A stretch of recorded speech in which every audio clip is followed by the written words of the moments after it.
How to mention someone in TikTok comments. Hello everyone, welcome to this channel. I'm Emily and I'm here to help you out today. So without any delay, let's get started. So to mention someone in the comment section of TikTok, all you have to do is first of all launch the TikTok application on your device and make sure that you're logged into your account.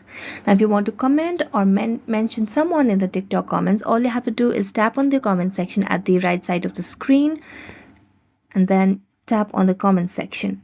Now as you tap on comment section, all you have to do is just go to your keyboard and tap on the @ option, and then you can just select any of the friends that you want to tag.